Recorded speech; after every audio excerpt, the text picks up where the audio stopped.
Hi friends, எல்லாருக்கும் வணக்கம். இது ஒரு சூப்பரான செல்ஃப் மோட்டிவேஷன் விலாக் தான். அதோட என்னோட சண்டே சமையலையும் ஷேர் பண்ணியிருக்கிறேன். மார்னிங் ரொட்டீன் தான். மார்னிங் ரொட்டீனா பிரேக்ஃபாஸ்ட் தான் ரெடி பண்ணேன். அதுக்கு சிக்கன் குழம்பு தான் வச்சேன். மட்டனும், சிக்கனும் எது இருந்தாலும் கொஞ்சம் நேரம் தண்ணியில மஞ்சள் தூள், உப்புலாம் போட்டு ஊற வச்சுட்டு, அதுக்கப்புறம் ஒரு 10 நிமிஷம் கழிச்சு தான் நல்லா வாஷ் பண்ணி எடுத்து தான் குக் பண்ணுவேன். இன்னைக்கு சிக்கன் குழம்பும் வழக்கம் போல தான். இதுதான் எங்களோட ஃபேவரட். இதுதான் ரொம்ப எதிர்பார்த்து கேட்பாங்க இந்த குழம்பு தான். மத்தபடி ரொம்ப ரேரா தான் வேற மாரி குழம்பெல்லாம் வைப்பேன். இது ஆல்ரெடி நெறைய விலாக்ல ஷேர் பண்ணியிருக்கிறேன். ஸோ இது நாட்டுக்கோழி குழம்பும் இதே மெத்தட்ல தான் வைப்பேன். சிக்கன் குழம்புனாலே நான் அடிக்கடி வீடியோல சொல்றது தான். மிளகு ரொம்ப ரொம்ப முக்கியம். மிளக கொஞ்சம் தூக்கலா போட்டோம்னா டேஸ்ட் நல்லாயிருக்கும். ஸோ வழக்கம் போல வைக்கிற மாரி சிக்கன் குழம்பு வச்சு, கடைசியா அதில நல்லெண்ணெயும் சேர்த்து கொதிக்க வச்சாச்சு. நல்லா சிக்கன் குழம்பு கொதிச்சு நல்லா வெந்து வந்துருச்சு. இதுக்கப்புறம் இட்லி ஊத்திற வேண்டியதான். ரொம்ப கோல்டெல்லாம் இருந்தா, அப்புறம் ஃப்ராக்சர் இந்த மாரி போன் ஃப்ராக்சர்லாம் இருந்தா, நாட்டுக்கோழி குழம்பெல்லாம் எடுத்து அடிச்சு வைப்பாங்க. அதுக்கு இந்த மெத்தட்லாம் வைக்கிறப்ப, அப்படியே அந்த குழம்பு குடிக்கிறப்ப அவ்வளோ டேஸ்ட்டா இருக்கும். ட்ரை பண்ணி பாருங்க. சிக்கன் குழம்பு வெந்ததுனால இட்லி ஊத்தி வச்சுட்டேன். அந்த இட்லி ஊத்துற ஒரு 10 நிமிஷத்துலயே அந்த குழம்பு ஊறுனா நல்லாயிருக்கும்னு சொல்லி, இட்லி வேகுறதுக்குள்ள 65க்காக சிக்கன கொஞ்சம் சாப் பண்ணி வச்சுட்டேன். அடுத்து இட்லிலாம் சாப்பிட்டு முடிச்சுட்டு தான், அதுக்கப்புறம் 65 ரெடி பண்ணணும். ஸோ பிரேக்ஃபாஸ்ட்ட முடிச்சுட்டு 65க்கும் இப்பயே கலந்து வச்சிட்டோம்னா, நல்லா ஊறியிருக்கும். மதியானம் ஃப்ரை பண்ணுறதுக்கும் நல்லா சாஃப்ட்டா இருக்கும். சிக்கன ஃபர்ஸ்ட்டு 65 பொடியோட கலந்து வச்சுட்டேன். பிரீத்தி 65 பொடி தான் எடுத்துருக்கிறேன். அதிலேயே உங்களுக்கு குக்கிங் மெத்தடெல்லாம் சொல்லியிருப்பாங்க. ஸோ அந்த ப்ரிப்பரேஷன் படி தான் நான் வைக்கிறேன். வெள்ளைப்பூடு, இஞ்சி, தேங்காய் அந்த கிறிஸ்பினஸ் வர்றதுக்காக, தயிர் சாஃப்ட்னஸ்க்காக, அடுத்து எக்கும் ஆட் பண்ணி ஒரு பிளெண்ட் விட்டுட்டேன். தண்ணியே நான் ஊத்தி அரைக்கல. தயிரும், முட்டையும் மட்டும்தான். ஸோ இது ஒரு 1/2 மணி நேரம் 65 பொடியோட சிக்கன் ஊறிருச்சு. கடைசியா நம்ம அரைச்சு வச்ச பேஸ்ட்டையும் இதோட கலந்து நல்லா பெரட்டி வச்சுக்க வேண்டியதான். டைம் 10:00 தான் ஆகுது. இப்பவே மோரும் ரெடி பண்ணி வச்சுட்டேன். அதுக்கப்புறம் ஒரு 1:00 மேல தான் சாதம் வச்சுட்டு 65யும் சைட் பை சைடா வறுத்து எடுக்கணும். அவ்வளோதான் மார்னிங் ரொட்டீன் முடிஞ்சுச்சு. அடுத்ததா மெயினான ஒரு டாபிக் வருவோம். செல்ஃப் மோட்டிவேஷன் தான். நம்மளோட செல்ஃப் கேர் ரொம்ப ரொம்ப முக்கியம். நம்மள நம்ம எந்த அளவுக்கு பார்த்துக்கிறோமோ, அந்த அளவுக்கு நம்மளுக்கு கான்ஃபிடென்ட் லெவலும் இன்க்ரீஸ் ஆகும். ஒர்க்கிங் வுமனா இருந்தாலும் சரி, ஹோம் மேக்கரா இருந்தாலும் சரி, ஃபேமிலிய பார்த்துக்கிற நம்மள பார்த்துக்கிறதுக்கும் கண்டிப்பா கொஞ்சம் நேரம் ஒதுக்கணும். ஹேர் பேக் போடுறதுக்கு நான் யூஸ் பண்ணுறதெல்லாம் ஆலிவ் வித பேக்கு, அப்புறம் தேங்காய், வெங்காயம்லாம் வச்சு ஹேர் பேக் ரெடி பண்ணுவேன். அதுக்கப்புறம் விட்டமின் இ கேப்சூலும் எக் ஒயிட்டையும் மிக்ஸ் பண்ணி நம்ம ஹேர் பேக் ரெடி பண்ணலாம். அப்படி இல்லைனா கருஞ்சீரகம், வெந்தயமும் ஊற வச்சுட்டு அதையும் ஹேர் பேக்காக யூஸ் பண்ணலாம். இப்படி ஏதாவது ஒரு மெத்தடை வீக்லி த்ரைஸ் நான் ஹேர் பேக் போடுவேன்.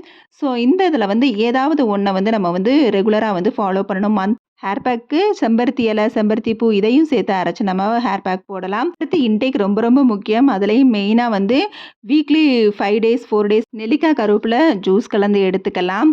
இதெல்லாம் இன்டேக்காக எடுத்துக்கிறதுனால தான் எனக்கு ஒரு 60% இப்போ ஹேர் ஃபால் ரெடியூஸ் ஆகிருக்கிறது.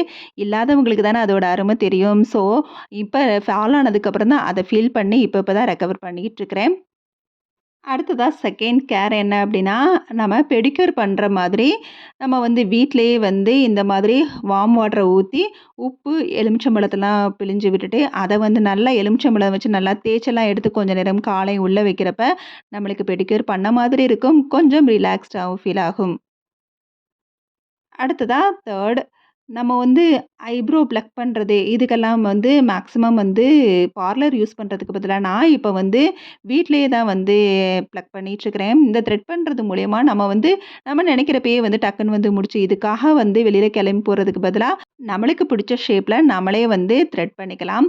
ஃபஸ்ட்டு கொஞ்சம் அந்த இது வராது கரெக்டான பக்குவம். அதர்வைஸ் நம்ம பண்ண பண்ண அது கரெக்டாக கிளியர் ஆயிரும். ஆனால் எடுக்கிறதுக்கு முன்னாடி இந்த ரேசர்லாம் யூஸ் பண்ணிங்கன்னா கண்டிப்பாக ஆலிவேரா ஜெல்லை நல்லா அப்ளை பண்ணிவிட்டு அதுக்கப்புறமா ரேசர் வச்சு எடுங்க. என்னால் எடுத்துக்கிட்டே வீடியோவும் எடுக்க முடியல த்ரெட் பண்ணிக்கிட்டே. ஸோ பார்த்தீங்கன்னா தெரியும் அந்த சின்ன சின்ன ஹேரெல்லாம் ரிமூவ் ஆகிருக்கும். அதுக்கப்புறம் ஃபேஸில் இருக்கிறத அப்படியே ஃபுல்லாக ரிமூவ் பண்ணிட்டேன். அவ்வளோதான். ஈஸியாக நம்மளே த்ரெட் பண்ணிக்கிற மாதிரி ஆகிக்கிறோம். அடுத்ததா ஃபோர்த் ஒன்று ஃபேஸ் பேக். வீட்டில் ஏதாவது ஹோம்மேடாக மஞ்சள் பொடி ரெடி பண்ணி வச்சுக்கலாம். அதை இப்படி எலுமிச்சம்பழம் அப்படி இல்லைனா தக்காளி கலந்து ஃபேஸ் பேக்காக யூஸ் பண்ணலாம். அப்படி இல்லைனா பச்சரிசி மாவோட தக்காளியை புழிஞ்சு ஃபேஸ் பேக் யூஸ் பண்ணலாம். உருளைக்கிழங்கு கூட நல்லா நம்ம துருவி ஃபேஸ் பேக்காக யூஸ் பண்ணலாம். அடுத்ததா நைட்டு வந்து ஐப்ரோவுக்கு, அப்புறம் வந்து ஐ லேஷஸ் இந்த மாரி இதெல்லாம் விளக்கெண்ணெய் வச்சு படுக்கலாம். நான் ரெகுலரா வந்து யூஸ் பண்ணுவேன். வீக்லி 5 டேஸ் வந்து யூஸ் பண்ணிருவேன். 5த் ஒன் நம்மளுக்கு ட்ரெஸ். நம்மளுக்கு புடிச்ச மாதிரி நம்ம ட்ரெஸ் வந்து வியர் பண்ணிக்கலாம். வீட்டுக்குள்ள இருந்தா வெறும் நைட்டி மட்டும் தான் போடணும் இல்ல. மேக்ஸி ட்ரெஸ், அப்புறம் சாரி இந்த மாரி வியர் பண்ணிக்கலாம். மத்தவங்களுக்காக நம்ம எதையுமே வந்து யோசிக்கக்கூடாது. நம்மளுக்கு புடிச்சிருந்தா கண்டிப்பா வந்து நம்ம வந்து அத வியர் பண்றதுல தப்பு கிடையாது. இந்த மாதிரி நம்ம பண்றப்ப தான் நம்மளோட வெயிட்டும் எப்படி இருக்குது அப்படிங்கிற மாதிரி நம்மளுக்கு தெரியும்.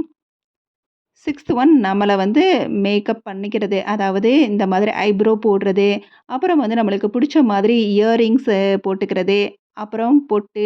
சில பேர் வந்து இந்த பொட்டெல்லாம் திடீர்னு வந்து இப்படி வச்சோம்னா, நம்மளுக்கு ஆசை இருக்கும் மனசுக்குள்ள. ஆனா அது நம்மளுக்கு நல்லா இருக்குமா? அப்படிங்கிறதெல்லாம் யோசிப்போம். அந்த மாதிரிலாம் இல்ல. நம்மளுக்கு புடிச்ச மாதிரியே பொட்டு, அதே மாரி கால் கொலுசு இந்த மாரி பாசி வச்சது, அதே மாதிரி ஐம்பொன் இந்த மாரி நம்மளுக்கு புடிச்ச மாரி நம்மளோட ஆர்னமெண்ட்ஸ் எல்லாம் வச்சுக்கலாம். அத வந்து மத்தவங்களுக்காக எப்பவுமே யோசிச்சு போடாம இருக்காதீங்க. கண்டிப்பா உங்களுக்கு புடிச்சிருந்தா அத வந்து நீங்க பண்ணுங்க. உங்களுக்கு புடிச்சத நீங்க பண்ணாலே கான்ஃபிடன்ஸ் லெவல் இன்க்ரீஸ் ஆகும். நம்மள அழகா வச்சுக்கிட்டாலே நம்மளோட தன்னம்பிக்கை தானா உயரும். லிப்ஸ்டிக் எல்லாம் வந்து நம்ம யூஸ் பண்ணணுங்கிற அவசியமா அப்படிலாம் நெனைக்காதீங்க. கண்டிப்பா இந்த மாரி லிப்ஸ்டிக்லாம் நம்மளுக்கு வந்து போட்டும் போடாத மாதிரி இருக்கும். அந்த மாதிரி இதெல்லாம் சாக்லேட் கலர். இதுல வந்து ஒரே லிப்ஸ்டிக்லயே வந்து கீழ வந்து லிக்விடு மாரி இருக்குது. இந்த சாக்லேட் கலர் தான் நான் எப்பவுமே வாங்குவேன். ரெகுலராவும் யூஸ் பண்றேன். ஸோ நம்மளுக்கு புடிச்ச மாதிரி நம்ம இருக்கிறதுல எப்பவுமே தப்பு கிடையாது. ஸோ இதெல்லாம் நம்மளுக்கு தேவையா? இதெல்லாம் கண்டிப்பா நம்ம பண்ணணுமா? அப்படிங்கிற தாட்டும் வரக்கூடாது. கண்டிப்பா அடுத்ததுல முக்கியமானது ஒரு 20 மினிட்ஸ் ஆவது ஏதாவது ஒரு ஒர்க் அவுட் பண்ணணும். அட்லீஸ்ட் இந்த மாதிரி வந்து தம்பிள்ஸ் இல்லன்னா கூட நம்ம சிட் அப்ஸ், பெண்ட் பண்றதுன்னு சொல்லி ஒரு 20 மினிட்ஸ் பண்ணா கூட போதும். நம்மளுக்கு வந்து கொஞ்சம் வந்து வெயிட் வந்து மெயின்டெயின் ஆகும். ஆயில் ஃபுட்டையும் கண்டிப்பா குறைச்சிரணும். லாஸ்ட் ஒன் 8த் டிப்ஸ் என்ன அப்டின்னா, அடிக்கடி நம்ம வந்து வெயிட்ட வந்து செக் பண்ணி பார்க்கணும். மந்த்லி ஒன்ஸ் ஆவது. அப்பதான் நம்மளோட வெயிட் வந்து இந்த அளவுக்கு நம்மளுக்கு வந்து இருக்குது அப்படிங்கிற தெரிஞ்சாலே, நம்ம ஓரளவு நம்மள வந்து கண்ட்ரோல்ல வச்சுக்குவோம். கண்டிப்பா இது 8மே பேசிக் தான். இந்த பேசிக்க வந்து நம்ம ஃபாலோ பண்ணிட்டாலே, ரொம்பவே நம்மளுக்குள்ளே நம்ம நெறைய மாற்றம் வரும். நம்மள நம்மளே ரசிக்க ஆரம்பிச்சுட்டாலே நெறைய விஷயங்கள வந்து நம்ம புதுசா செய்ய ஆரம்பிப்போம். ஸோ இது வந்து நம்மளோட கான்ஃபிடன்ஸ் லெவல வந்து இன்க்ரீஸ் பண்றதுக்காக கண்டிப்பா ட்ரை பண்ணி பாருங்க. ஹோம் மேக்கர் தானே, ஒர்க்கிங் வுமன் தானே, அப்படியே நம்ம வேலையில இத வேற பார்க்கணுமா அப்படிங்கிற மாரி திங்க் பண்ணாதீங்க. நம்மள நம்மளே கேர் பண்ணலனா எப்படி? இதோட இந்த விளாக் முடியுது. வீடியோ பிடிச்சிருந்தா லைக் பண்ணி, ஷேர் பண்ணி, மறக்காம நம்ம சேனல சப்ஸ்கிரைப் பண்ணுங்க. பாய்.